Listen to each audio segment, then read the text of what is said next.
when you notice that you're not becoming the best version of yourself because of your mental health and how that's going to affect your relationships, that's when it's like, this needs some serious attention. There are things that happen in our life that we don't even know are affecting us today. So I think going to a therapist was really good in tackling those things and those triggers that I just hadn't brought enough attention or light to.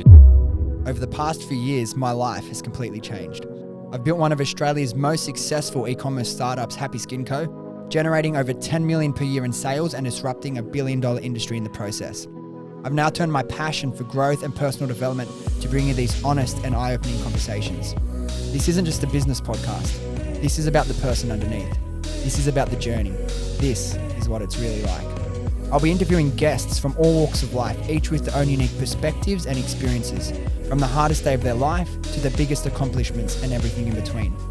My name is Mullan, and this is Life, Money and Love. All right, so today we're here, episode number 4 with Carlin Sterritt. Obviously, everyone knows he's known for winning the Bachelorette, but that's not what I want to talk about today because this man's so much more. He's gone through life as an actor, model, now content creator, getting into business, but most importantly, a human being. And I feel like throughout so much shit that's gone on over the last few years, that kind of gets forgotten. You know what I mean? Like people go on TV shows, whatever, and they kind of get treated as products, but they're real people, they're human beings. And the place I wanted to start, because it's something I've always thought about as well, and it's a story that Matthew McConaughey brought up in his book Green Lights. Have you read that book? No, I haven't. Such a sick book. But he talks about the time that it was his first big break movie, and he talks about the day before it released. He was walking down the street, goes to his cafe, goes into the shop, no one notices him, and then the next day the movie releases, it's some big hit. And he walks down the street and then every second person staring at him, asking him for a photo. I want to know, what was that moment like for you and kind of how did you deal with that change so suddenly? Hectic. Well, first of all, thanks for having me, man. No, I appreciate you coming in, yeah. And what you said, I mean, that's I really appreciate that, first of all, about being a human being. You know, a lot of people do see you as just that person that was on television and they fail to see the person who's actually behind all that. And obviously I understand they haven't been through any experience like that themselves. So, you know, it is hard to relate. Sometimes hard to separate, okay, that is a real person. They have a background. There's no experience that you could compare that to anyway. Like, it's like you can't, like I don't understand how people control people so hard they've never met. But at the same time, it's like, I can't even imagine what that experience would be like. And I'm sure even you, before you go on, can you be prepared for what it is? Or it's I was like, so naive. Yeah. I was really naive. You know, having been in front of a camera and stuff before, it's completely, you know, it's acting. You've got a script, or if you're modeling, whatever, you've got a role. But, you know, at the end of the day, that whole experience is completely different. So different. But to answer your question about relating to Matthew McConaughey and, you know, not even a similar experience, but a relatable experience, I guess. It was really difficult. So having experienced anxiety in the past through different circumstances, I think this was something that triggered it for me.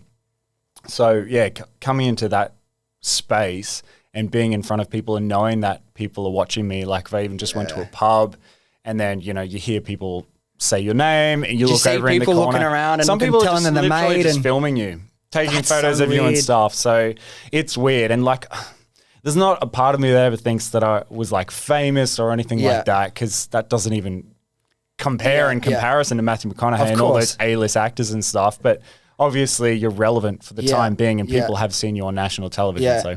But I think it's different for you guys compared to like other actors or other like just people who were famous for being influencers. And this got brought up with someone I was having a conversation with about the early days of Happy Skin Co. This was a little bit before you were on like your series, like like Jake Ellis and Davey, all those guys before. We worked with a lot of them right away as we launched our business, and it worked really well for us because I realized why.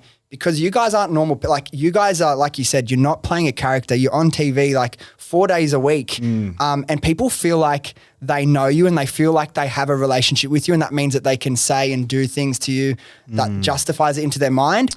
But it's not fair, you know, on the person on the show. No, exactly. It's just not the reality. And having experienced that firsthand, as I said, it was really taxing on my mental health. And so that was something I had to fully deal with. And what was the first time that happened to you, and did it trigger any sort of like proper anxiety moment in public where you're like, I need to retreat from this. This isn't healthy for me? Or I'd already been experiencing social anxiety after my marriage breakdown. Yeah, yeah. And that's a whole other story. A whole other story. But I certainly was really struggling of what is my purpose? Who am I now? And then I found myself so insecure in a public setting. I couldn't even eat my lunch at the food court at the shops because I was just so all over the place. And so I think having sort of recovered from that, and you think that you've healed, but man, it's like never if we know mental health, it's that things are buried deep down in the subconscious that don't even come up until something similar or a triggering experience. And I think that's what happened with me. And I say this all the time, but it's so true, and you don't realize it until you have a struggle with mental health. Managing your full-time health as an adult is a full-time job. It is. If it's going good, it's still a full-time job. If it's going bad, 100%. It's even more, because as soon as you take that for granted, it can just take one little trigger and you start to spiral and you start to unravel. Yep. But one thing that struck me about you compared to, I mean, I don't know everyone who goes on these shows, but you seem a lot different to most of the people that go on these shows, in my opinion. Interesting. And thank you. because like, okay, for example, you came out of the show and the attention was a bit much and you were like, whoa, what's going on with this? Whereas a lot of people kind of soak that up and try and maximize it and leverage it as much as they can and do as much media things as they can and host events just to get that out there. So what I want to know is like, what was going through your head when you got asked to go on the show and applied? Because you, like you said, you were very naive going into it. Was it, what was going through your head? First of all, I'd say something that really sums me up as a person is that I want as much life experience as possible. Yeah. And so for me, I like crave the idea of a new adventure. And I've just come out of a relationship. So I've just gone like thrown all caution to the wind, marriage, sorry. Yeah. You know, and that was like sometimes a one-time life experience for a lot of people, maybe not necessarily as much lately because of divorce rates, but I was like, okay, I'm ready for the next adventure. Yeah. Let's do this. And I said I was very naive. I think one experience that kind of puts things into perspective was as soon as we finished the show, and obviously, you know, me and Angie at the time were not able to see each other and stuff for a while, and you just have to kind of go through life as per normal. Actually, no, it would have been afterwards when it had all come out. Sorry, backtrack. It had all come out and people knew that we're on the show. And I wanted to catch up with the mate Alex, one of the dudes on the show. And so we went to, I think it was Brangaroo House. And what's that bar up the top? Is it like Smoke Bar? Smoke Bar, yeah. We wanted to catch up there, and the hostess just asked us, like, where do you want to sit? And I'm like, can we sit, like, around the corner where, like, no one can see us? And he was like, no, I want to sit out there, like, with everyone, because we had a completely different experience. And being, obviously, in a relationship or not, for me, it was a social anxiety thing, you know? So I think that experience kind of sums up where my mental space was. And how does anxiety, like, present itself with you? Because I know it can be different with everyone else. What is it? Is it a physical sensation? Is it more like a psychological thing? I know it can be both for a lot of people. It's a really good question. To be honest, I've been doing really well lately, so I haven't had much of it to think about. I'd say that it comes up a lot regarding relationships and pain. So there's certain triggers that are attached to it. Yeah, for sure. So I think that was a big one. But you know, also being in a really healthy relationship now, I have not experienced any anxiety of any form. Maybe snippets of it at the very beginning. Bro, I've been the happiest. Because it was so new, right? And But I've been the happiest that I've ever been. And, you know, I've got a partner who's so incredibly supportive and kind of nurturing. And that's just opened me up emotionally to just, you know, be me. Yeah, you look genuinely, obviously, this is the first time we've ever met, but from the outside, like, you look so genuinely happy with Emily. Thank you, man. And like the life you've built down in the beautiful place, like God's country, the Shire. But like what role, I know Emily wasn't around then, but what role did your friends and family and support network play through these struggles, whether it be the public times or that prior divorce with your ex-wife before any of all this other stuff happened? It was pretty amazing. In terms of family and friends trying to get beside me and offer me support, the only thing that they could do was be someone that I could talk to if I wanted to. It was almost like there was nothing that they could actually do or say to make me better, because I think at the end of the day, that's something that you have to deal with on your own, but knowing you have a support network, having someone you can talk to, like my bro would just send me a text. I love you, man. I'm here for you. And that just switches something in your mind. It's like, I have a support network. There are people who care about me. I'm not alone. But it almost like that wasn't even anything too, too out there or incredible. It was just a simple text. It doesn't need to be big like gestures, right? It can just be the small, letting people know you're there for them. Exactly. Right? And that's why the whole like, are you okay movement has just been really good, because simply asking, are you okay, or saying I'm here for you is quite powerful, and it's something we take for granted. And that's when you're in those moments as well, that's when you find out who your real friends are. Absolutely. The people who care about you, not because of you have however many thousand followers on Instagram, or because you're on TV, or because, you're this model actor. It's like, no, they care about you as a human being. And you just mentioned like the whole "Are you okay" movement. I think it's such a great thing. Not just with men, but particularly with men. There's such a stigma. Well, there has been, and I think it's starting to change, about speaking about your mental health. And like, I feel like 10, 15 years ago, it would be so rare for a guy to come out and say, hey, I'm actually struggling with anxiety or depression. Absolutely. Yep. But like, I know me and all my friends, there's been times that I don't know, maybe not even one of us who didn't have a period over the last 10 years where they felt down and in the dumps, and probably the last time I really had a down period, there was probably a few months. It would have been many years ago now, because once I realized that managing your mental health was a full-time job, I'd be able to create these practices that helped me avoid going into those, and I can catch myself when I feel like, hey, I'm starting to drift into a little bit of a rut here. But I didn't, back then I would have been 21, 22, and I didn't tell anyone. I didn't tell anyone about it until after. It never got that bad that I felt like I needed to reach out for help. But I remember thinking at that time, you just deal with it yourself. But it's so good that that's starting to shift. And one thing I wanted to ask you about, and you've spoken about it publicly, and I think it's such a great thing that you did, is that after coming off the show, you actually started working with a therapist.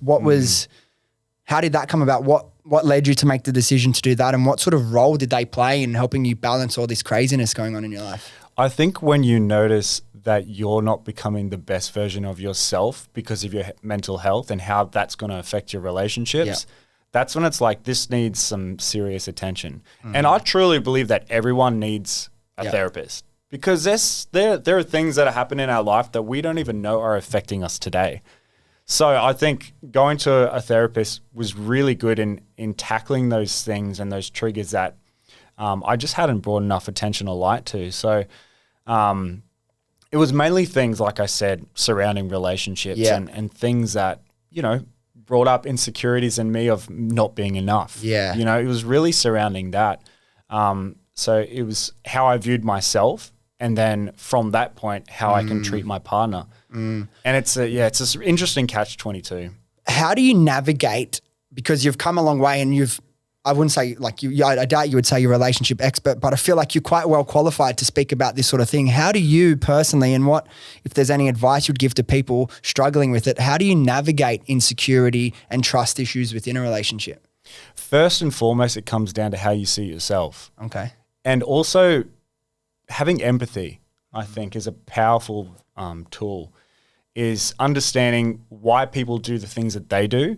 Maybe there's, 9 to 10 times out of 10, there's a reason why people act out and do things that they do. There's so many layers, and understanding that, it's almost like emotional maturity. The more emotional maturity you have about yourself and understanding yourself, then it actually helps you understand why other people do the things that they do.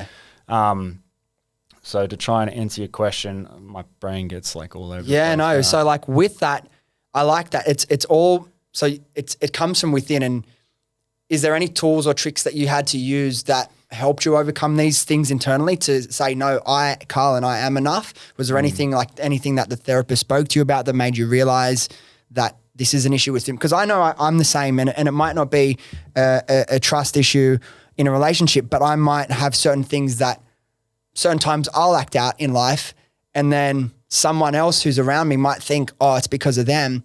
But really I know, and that's at the stages of self-awareness that I'm at, and I'm trying my best to become a better person. And I know I'm still so imperfect, right? We all are.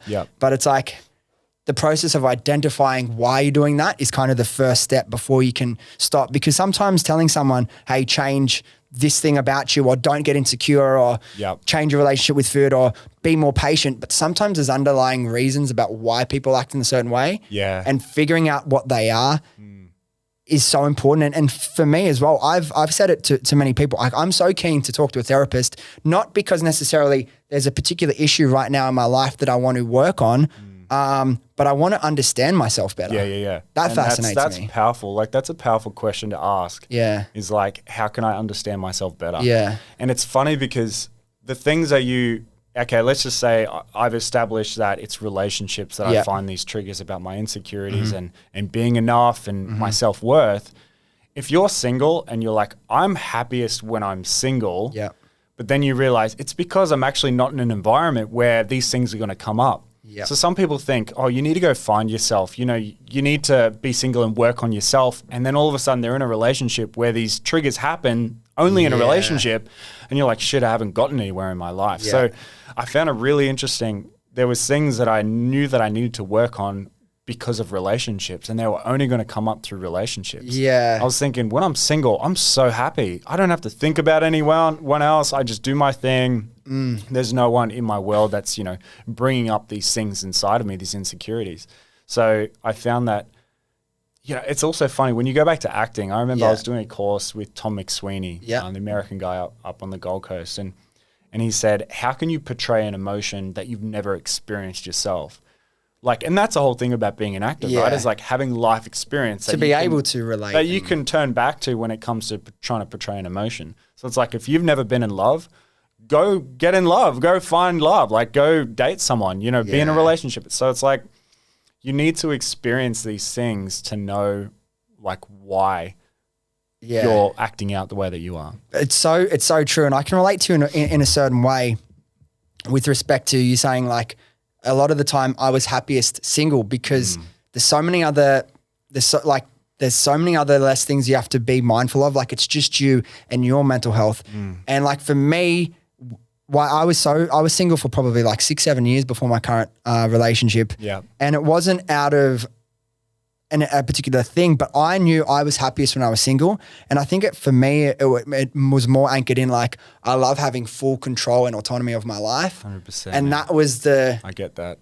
That was the growing lesson that I had to learn. And to her credit, like Mel, who you know is like an incredible human being. So she's made it so easy for me, but being able to like still have all these things that make me feel so good about myself and still, you know, go after my goals and all my dreams and passions, but at the same time create that room for another person and not necessarily make that a conflict. Yeah. And being with someone who like naturally holds space for you to explore those feelings and like having more of a nurturing kind of thing. Like you don't need to be with someone who's going to like baby you and nurture you. I'm talking about someone who's holding space, who are like, tell me your problems. Like, let me understand you. And I think that's why Emily's just been so God sent for me. Yeah. It's because she wants me to just like be the best me. Was there did you have any feelings of nerves or concern when, okay, you're obviously not able to live under a rock for the rest of your life. You know, everyone shares pictures with their partner on Instagram. Yeah. Did you guys have to have a conversation about going public, as silly as that sounds? How did you navigate that? Yeah, it was different for her at first. She was kind of like, she felt weird. Yeah. She's like thinking that people are going to be looking at us, and she's never been in the limelight whatsoever. So that was kind of funny. And then obviously at the time I was like, oh, Carlin's in a new relationship. So there's like paparazzi on the Esplanade, and she's just kind of freaking out. So I had to talk her through that. Yeah. Not like I'm a seasoned pro in the area of like that. Yeah. But I had to walk it through it. I remember one time we sponsored a party for like one of the Bachelor in Paradise one. And I was just meeting with Jake and Megan to set up for the stuff. And like, obviously we had just launched the business. I'm just some kid at this point pretty much. And like, we're walking up to set up this event and there's like paparazzi following us and taking photos. And I'm like, just thinking, we're literally just setting up an event. Like, I don't understand, but that's how I feel like it was 1 hour of a day that I kind of realized, well, the media in Sydney cares so much about this, and it must create such a sense of pressure. When you just, like you said, you're not famous like Leonardo DiCaprio for acting and playing all these characters. You're just being you. Yeah. Exactly. How do you navigate that? It's a weird thing to understand. Yeah, just trying to be yourself, like in that kind of light. I don't know. I didn't have a problem with just being myself. Yeah. It just kind of made me retract a little bit. I was like, okay, I'm very much in the spotlight. I think I just kind of went into my shell a little bit more. Yeah. But I wouldn't say that I was like never not myself. Yeah. You know what I Well, mean? with that, like, as you know, like when people go on reality TV shows, whether they're dating or not, a lot of the time, well, the edit's not in your control at all, and they can portray certain people as X character. Did you feel that like that happened to you, or were you pretty? I knew that there was a narrative that they were trying to, Yeah. push. And at the end of the day, it's because I was the guy that was chosen at the end. I suppose they want to protect that romance and that love stories, but they have to give the audience, like, maybe it's the other guy. And to be honest, it almost was in that situation. Yeah. But I think whatever you say on national television, it can be used. So a lot of people who are blaming an edit are like, well, it came out of your mouth, man. So it's on you. Yeah. So just going back to when you were like with having those discussions with Emily when you first started dating, was it something that took her a little while to overcome, or how did you? Yeah. A little bit. Yeah. But it was just because she like loved me so much that she's like, I don't care. Like, I want to go through this journey with you regardless. Yeah. It was pretty amazing. Yeah. We fell pretty quick for each other. Yeah. And I wasn't expecting to. That's a thing. Yeah. It's like after that relationship from Bachelorette broke down, I was more than happy to be single. Yeah. But the funny thing is, it's when you're not expecting it, that's when someone comes along.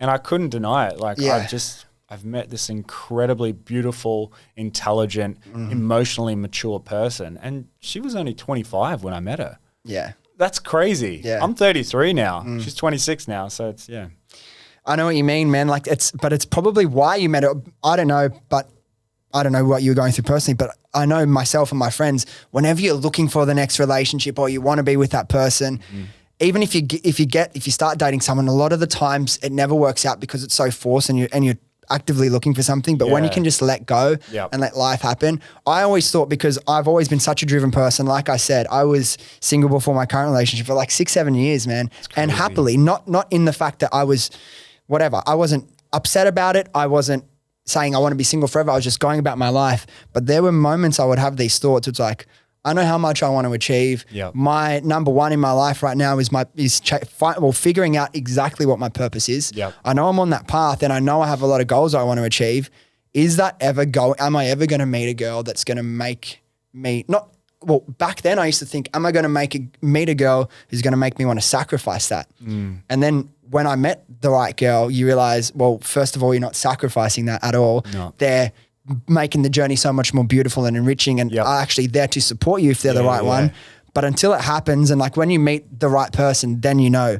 It's like it's such a cliche. When you meet the one, you'll know. I used to think, oh yeah, sure, that's just bullcrap. But when you meet the one, you really do know, and it's a different feeling. It is a different feeling. And like, as I said, I've been married before, but the funny thing is I didn't actually have the feeling then that I do now. Yeah. That was just a different feeling than what I'd had before. But this feeling is like, this person is the most incredible person I've ever met. And I couldn't imagine a better partner for me. When you got married that first time though, what's going through your head? Obviously you don't ever marry a person thinking that you're going to separate in the future. It was an interesting scenario where we had been dating for a while, and like I'd say we were good friends and everything. And I was living with her and her family. I was so immersed in her world. I just felt like this has to be it. Yeah. There was still some reservations there, to be honest. Yeah.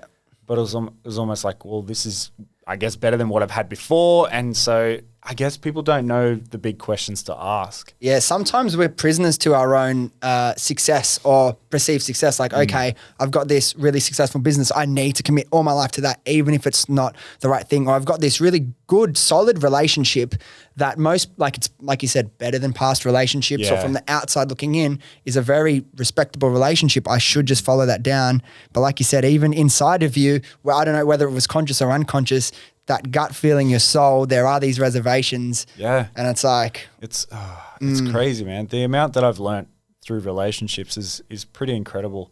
The amount that I'd say that I've matured and grown in relationships, we don't even fight.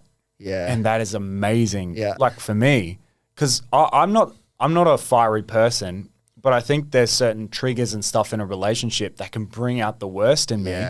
But that doesn't happen with Emily. Yeah. So it's almost like you find a person where you are the best version of yourself. And it sounds so cliche, but it's like, I truly am the best version of myself in every day. And that's the thing. Like, I've had relationships in the past, and like at the start, like, you're so infatuated with them, like it's the best thing ever. But then a few months go by and you're like, okay, that initial infatuation where nothing else matters, like it's just you two are the only people in the world.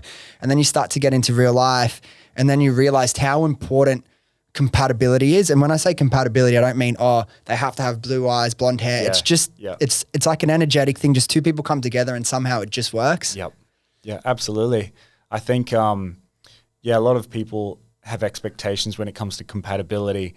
And I figure that you're going to grow with that person over time. They're going to change as well and become different people. So it's like, if you are first and foremost like best friends, that's a really good place to start. Yeah. Because as that person grows, you're going to grow with them. You're going to love them through their changes and their growth. And I think people who don't know how to change with the other person, or they have expectations, are the biggest thief of joy, I reckon. It's like in any situation, not even just relationships, expectations when going to work or, in career and life, but in relationships specifically, your expectations of like, maybe even about this partner bringing me happiness. Yeah. I actually think that the most happiness we find is when we give of ourselves to another person and we see them truly happy because of that. Yeah. It's a completely different paradigm. It's like... It's so different. There's one question I wanted to ask before you were talking about, and it's, you've lived such a life, and I can relate to you in that way. My whole point of my life right now, I'm still working out exactly what my purpose is. I've got a good feeling, and I'm definitely traveling in the right direction. Yep. But one of the goals and one of the key values that means the most to me is I want to live my life and do as many cool things as I can and have as many cool experiences that not many people get to have. Being on a show like you were on is one of them. You can never recreate that in life in any other situation. No. And there's going to be good parts to it and bad parts to it. Yeah. There's one thing that must have been hell, and I don't want to go on about previous relationships. It's not why we're here. I want to know about you, the person. But you mentioned that 3-month period where it's like you're meant to be with this person. You're on a high from, okay, you won the show, you got the girl, but now you can't even see them. What's going through your head then? Do you question, is it all worth it, or what's that like? I think the craziest part is with these shows is that, okay, let's just say you've been on 5 dates. Yeah. Like, how often in real life situation do you start dating someone, like in a relationship after just 5 dates? I think 5 dates is a pretty good place to start, but it's also on a television show where you know that you've got cameras in your face. You're trying to be authentic as possible, but I'm going to tell you, like, you're still in your head. Yeah. That's another interesting thing. What's going through your head? How do you be yourself? And I'm sure maybe towards the end of it, a couple weeks in or month, whatever, you start to like, it becomes more normal. But at the start, can you block out that there's 10 cameras filming you and there's people following you around? You can't ever block that out. No. I think just getting used to it enough towards the end, then you can really just like let your walls down.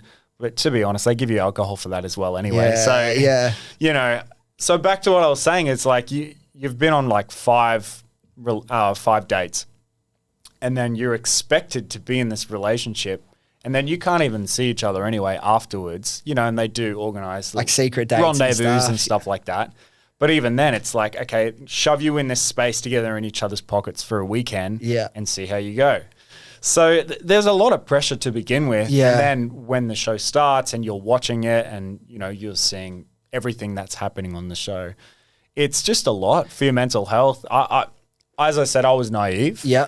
And I gave it my best crack, and we dated for 10 months after the show. So that's enough time to say, hey, we actually gave it a crack. You tried. Yeah, 100%. But, bro. And one of the things people say, and maybe people forget, like obviously these shows, if you're the producer, the first and foremost, they're made for entertainment. Yeah. And if these two people end up together, great. But it's like you said, there's so much going against you. Like there could be so many couples from these shows that if they met in real life, maybe they would have. But like you said, first of all, you have had 5 dates and then you're selected as the winner. Yep. And throughout that time, they've been going on dates with other people. And then, okay, you get to the end, it's only you two. And now you can't see each other for 3 months apart from these little pockets of time. Yep. It's just not I don't know how, like whoever, I don't know, there's still people that have stayed together. I don't know how that works. Yep. But that, like, you talk about this experience brought up insecurities in you. How would it not bring up, I don't see myself necessarily as insecurity being a problem for me, but if I was on a show and I fell in love with this person, and then even if I won, and then I've got to watch them going on dates and having these connections with people, kissing other guys, like, I don't know what that would do to me. Is that like, what's going through your head then? You're just like, nah, this is... Yeah, it was pretty rough. It was definitely pretty rough, but I knew that was a part of the experience. And I wouldn't say that saying that I'm insecure is packaged by truly just a relationship scenario. Yeah. It's more insecure about wanting to live up to everyone's expectations of me. Yeah. Like wanting to be enough, you know, having been bullied and stuff through primary school and a little bit through high school. I was always struggling with self-identity. Because you grew up in like Townsville, was it? Yeah. What was that like? I imagine very different to Sydney. We didn't have electricity. No, I'm kidding. It was, I mean, it's just a city. It's still by the water, but living up there in terms of opportunities and stuff, I feel like it's very cookie cutter. Like, did you feel like you fit in up there? No, not really. Yeah. Yeah, because it's like every guy was a footy boy or a tradie. Yeah. And I'm like this creative guy Yeah. who like loves music, loves sports. I wanted to play professional soccer. Yeah. You know, and there wasn't opportunities. So I just felt like I was living a life that I didn't want to. So that's why I had to escape. So that's what can create these things, like these insecurities and like feeling like you're not enough, but you might not be that you're not enough, just maybe, and you don't belong here because you actually don't. Maybe Carlin is meant to be in Sydney or wherever in the world. Do you know what I mean? It's incredible, man, to look back at then till now and to think, wow, I live in Sydney. I'm a photographer. I'm pursuing that, my own business. I've got my jewelry brand coming along. Yep. It's like I couldn't imagine myself being here right now from when I started in Townsville. I remember when I finished school, graduated high school, and then one of my closest mates, he's just like, well, I'm going to be a brickie. Yeah. Like, sweet. And he had a car and everything, you know, by the age of 17. And I was like, I don't even know what I want to do. So that was almost a thing that was internally I was battling with. I'm like, oh, I think you're meant to know what you want to do. Yeah. I think he's still a brickie, to be honest. Yeah. And he's just like built his dream home like in Harvey Bay or something like that. But yeah, I was really struggling with identity and what I was supposed to do. I think also the pressure and the expectation as we come back to, it's expectations of who you think you should be socially, the whole social construct of, you know, you should have all your shit together. And I was the same, but it's how do you expect these 16, 17-year-old kids when you're like, okay, you're in year 10 and now you got to pick your subjects for like year 11 and 12. And those subjects so often kind of, well, I've done these subjects. I kind of need to pick a uni degree or a life path that follows this. Yep. And I was the same, man. Like all the way through school and talk about living up to expectations and disappointing people in a certain way. I was always quite good in school. I was always like top 1 or 2 in my classes. Cool. And I enjoyed school. I enjoyed the school experience, but I thought from my naive view of the world from society that I wanted to be a lawyer. Wow. And I wanted to work in the city and I wanted to wear a suit every day and be this, you know, like that, you know. It's Harvey, such a romanticized idea, exactly. Right? Yeah. And so like I got early entry into uni. All my teachers helped me with the application. I had to go do an interview there and do a test. For one, the test there to get early entry into law, I didn't understand what half the words meant. Wow. Somehow I got in, but no way. Besides the point. That's actually incredible. Can we just pause there for a second? So you passed. I passed, but like I feel like they make the test so hard and like no one's going to nail it. They just want to see how far you can get because like this sort of the language they were using, you don't use that language in school. It's like, how could I be prepared for this? Like, I did advanced English, but this was like 3 levels above. If only Suits came out a few years earlier. I know. I know what they're talking about. Well, then I watched Entourage and became an actor. All the lingo, bro. I loved Entourage. How good, huh? That was so good. But to being the lawyer thing and kind of disappointing expectations, I was the one of everyone from my school that all my teachers, all my friends and family thought 100% he'll get a uni degree. Yeah. I was at uni for 2 months. That's so interesting that you say that because for me, just before you finish year 12, up in Queensland, it's called a QCS, which is equivalent to HSC here. Yeah. And I specifically knew that I didn't want to go to uni. I knew that much. You knew that already. I hated being in that kind of learning environment, thinking that I had to do this cookie cutter way to get to where I think I'm supposed to be. Yeah. I didn't know what I wanted to be. So I'm like, I'm not even going to go today. I had a day off while Yeah. everyone did their QCS.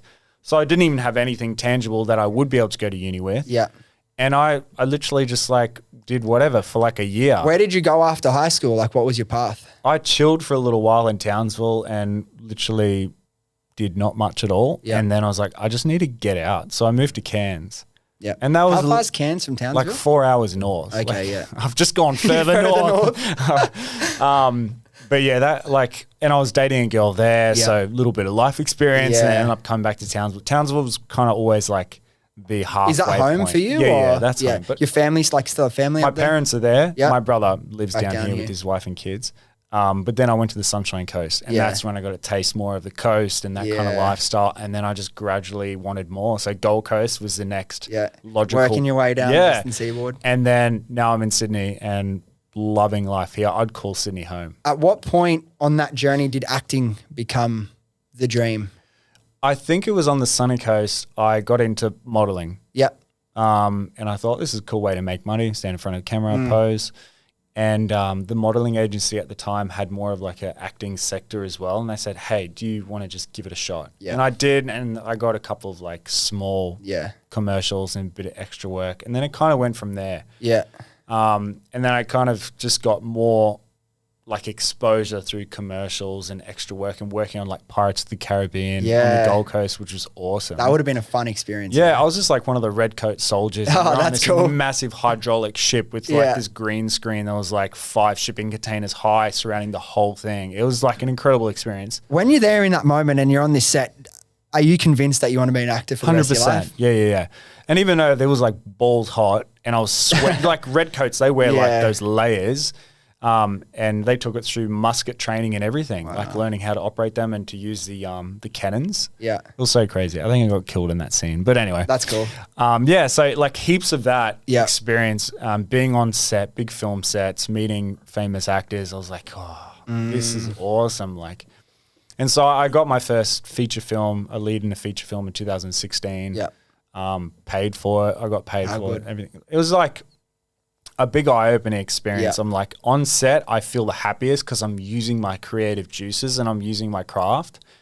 I just think it got to a point where I didn't like the pressure of acting Yeah. because being quite an anxious person, having to always go into these auditions. Auditioning Yeah, and- yeah.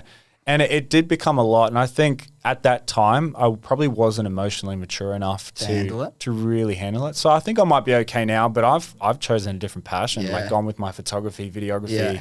creating content for brands and all that stuff. So with that, I want to ask you about that content creation and what you're doing now. But with that, because I find it interesting, I used to act as well for like 5-6 years. Yeah. No longer act. And people sometimes are hesitant to shift directions because they feel like they're giving up or failing. But redirection isn't always a bad thing. It's like, okay, you got to try something. I had to try law before I knew it wasn't for me. I had to try acting Yep. before I knew that isn't going to be my whole life. I may dabble in it later, but what was your thought process like? Did you feel guilty when you gave up the dream? Because Yep. I had a little bit of that as well. It almost felt like shame. It was like, oh wow. And this was kind of just before Bachelorette, and then it was a whole thing of like he wants to be an actor. And I was like, I actually don't really anymore. But Did they use that against you? I think so. Yeah. Yeah. I don't think anyone will if you're even dabbling in acting or modeling. Or Every time Instagram. someone's on a like, oh, look at their star now. I'm like, Yeah. did you know how many people do modeling and stuff? Like, it's So many people do it. And now Yeah. everyone is one anyway, like through Instagram, Yeah, yeah, TikTok. yeah. Everyone's trying to get viral. But yeah, there was a lot of shame and trying to deal with that because for the longest time, I was never trying to lock myself down in a full-time job because I wanted the freedom to go to auditions, to go to last-minute jobs of modeling and stuff. So for the longest time, I'm so used to not having financial security. yeah. But that's the life, though. That right? is the life. I was thinking about it the other day. I love the fact that I didn't have anything to do until like midday. yeah. I could sleep in if I wanted to. I can go for a walk, and go for a swim, go to the gym. You have so much freedom, but I've never been making as much money as I am now as well. So it's almost like it's worth taking that leap because the reward is so much greater. Yeah, and it was the same thing for me. Like, I loved acting. I loved my friends in there.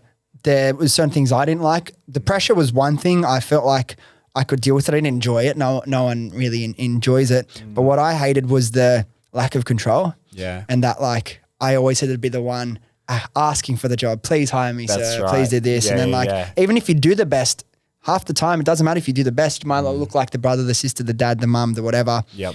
So shifting there to a lot of people that I acted with, I feel like it looked like to them that I was giving up and like I couldn't see it through. But I knew in my mind, that's when I went into corporate, not to stay in corporate, because that was when I know, hey, if you want to pursue being an actor professionally, like it's got to be a big part of your life. You can't just knock around, go to one class a week, not really rehearse. Seriously. You're not going to make it. Yep. But I knew I wanted to get into business because I could control my life, and I knew too many. Like I have friends, Logie Award-winning actors in Australia that have been like big series regulars on some of the biggest TV shows. Yep. And then mid-30s, mid-40s, whatever, like they have to like clean a pub to get by, and it's just so much uncertainty, and you're not in control. So it wasn't for me. Yep.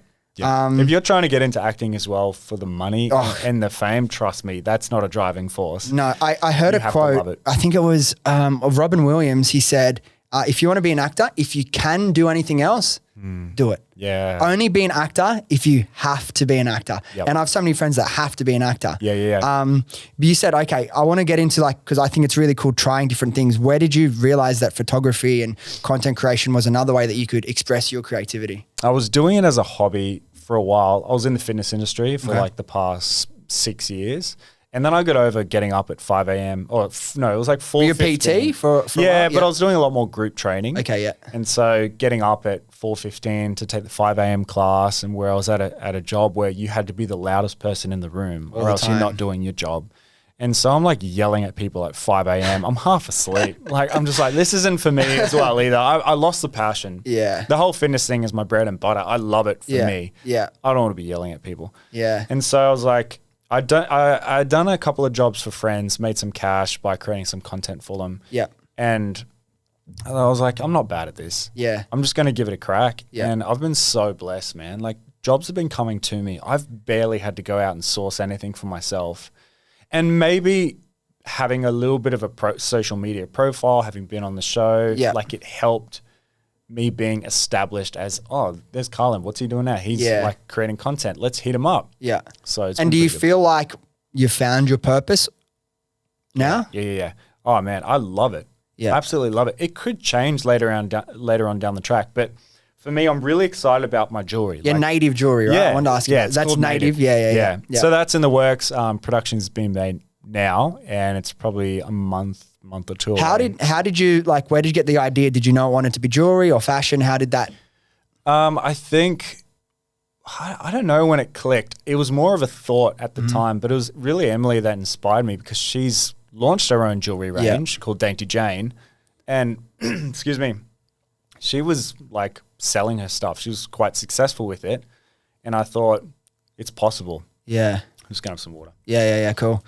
It's I've got a lot of friends that have started businesses, and I find out if you're starting a business and you have no real interest in the product, it's 9 times out of 10, I think obviously we're the exception with Happy Skin Co. Obviously, I wasn't into laser hair removal before. I wasn't interviewed. Yeah, Can't tell, man. I was actually, I was one of the regular clients down at the laser clinics. But no, just long term, if you want to be successful, building it around an actual interest or a passion, I feel like is so important. If you said, hey, I'm going to do this hair curl, I'd be like, yeah, maybe good luck. You could make money for 3 months, 6 months, but long term, it's probably not going to be sustainable. So when's that going to launch? What's the process like? You're in production. Have you done all your designs and everything? Yeah, so I made the designs myself. It's all in production now. It's about halfway. Yeah. So the rest of it's going to be done and shipped over from Bali. It's getting handmade in Bali. Okay, that's epic. It's awesome because I'm going down more of that line that it's like every piece is going to be slightly unique because it is handcrafted. Yeah. Also sustainable and environmentally more friendly because they're using recycled silver. Yeah. So I really wanted to go down that track, but I'm building the website myself. Yeah. I'm just I'm learning as I'm going as well. So it's just an awesome life experience. Like I said, I'm always 100%. Chasing new life experiences. You'll never learn, and there's so many. I feel like apart, and some people would say no, you're so wrong, but I feel like apart from having a kid, starting a business and building it to the point where you have a team is the biggest responsibility you can go under. Yeah. I had to learn so fast and I grew up so quickly.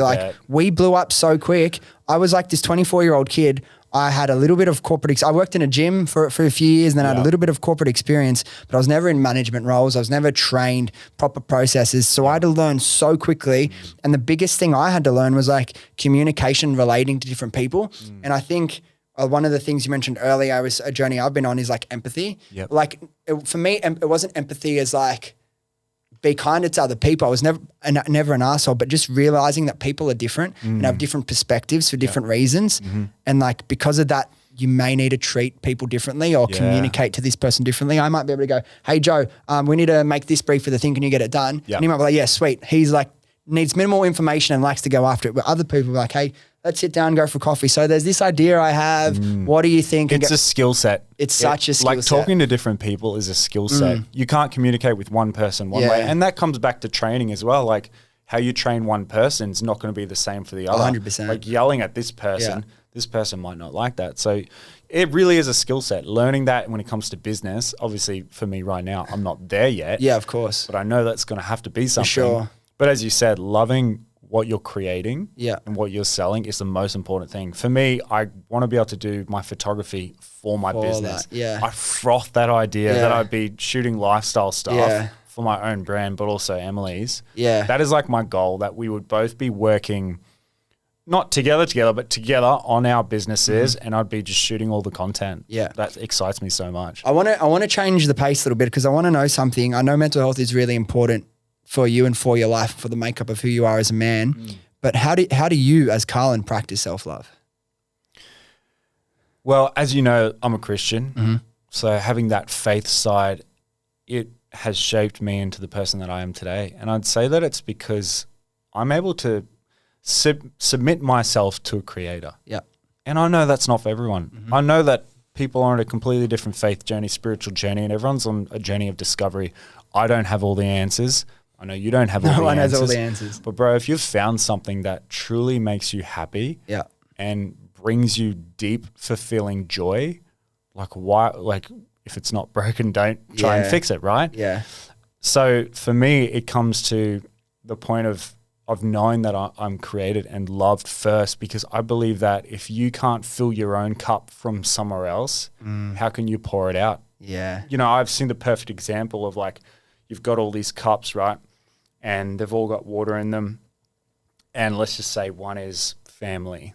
The next one is career. The next one is hobbies. And throughout the day, you're pouring out of all these cups, and then they're completely empty. And your jug that has filled up all these cups is empty. It's like, where do you actually get that from? You know, how do you find that ability to love and to pour out energy into all these other things? And I feel it comes from somewhere else. Because your faith, I feel like at one point with the media was kind of used against you a little bit, wasn't it? How did that make you feel, and how did you get through that? Was it just belief and connection with your community, or? Yeah, community helps. Being in a community where there's like-minded people who have the same views as you, you know, and I don't want to be a cop out and say, you know, being in a community where everyone's just like patting you on the back and telling you it's going to be okay and like feeding you sweet nothings. I mean, like, I'm surrounded by people who have the same experience of faith as me, and they're the happiest people you've ever met. You know, like they have this substance, this joy that comes from somewhere else. And, you know, you can't explain it. Did that cross over to, did that ever get weird at church? Like, did people bring that up to you at church, or it was just like about Bachelorette? No, when, like, you know how they tried to throw it in your face and you had all these unrealistic expectations with your faith, and you're like, no, it's because of me as a human being. Like, people have values. Did that ever cross over and get messy, or that was always just a safe place for you where you felt like you could be yourself and feel love without the judgment? Yeah. I definitely say so. Do you mean like in a community, like that's where you can go, or you mean within myself? No, I mean like actually that place that you can go to get away from all that head noise, because all that shit's going on, and like people are I feel like a lot of people have been attacked worse than you, but I can't imagine what it's like to constantly hear your name popping up in the media or getting that thrown around. I know there was some articles around like you and your faith being the reason it didn't work with you, and you know, but I just found that ridiculous personally as an outsider. And I'm not a Christian. And I said this to Brenton, I'm not a Christian, but like I have almost the same values. Like, you know how you said, I feel like I need to, it's that energy comes from somewhere else. Yeah. I believe that as well. I Yeah. feel so connected to the universe. Like before when you were coming today, I was sitting downstairs, just taking a moment to myself. And like, I realized far out, like this is probably exactly like how, because Brenton was telling me stories about how he prays. I'm like, I'm talking to the universe saying, I thank you for like this opportunity. And like, I feel like this is going to be so much fun. This is such a good thing that we're doing. Yeah. And I feel so connected to that thing. And that gives me my energy. That's how I can fill up my cup. So that's awesome. Yeah. I'd say like, morality is something that's more inside the philosophy spectrum where, you know, people love science because it's something you can examine and everything. And I get that and I love science. But when it comes to like morality, when it comes to those external things about how we tick as human beings, the things that we long for, it's like, why do we like, how do we know between what's right and wrong? And why should it matter if morality isn't an essence of us? But I believe we are spiritual beings. We do have a soul. We do have this this other element to us of this deeper substance of wanting true joy in life. And I can't explain that through science. And that's why I'm always like, faith is such a big element of who we are. And I'm not going to tell someone else, you know, if they're right or wrong, because at the end of the day, that's their own spiritual journey. But I've found truth through Christianity, and not organized religion, but through faith in Jesus.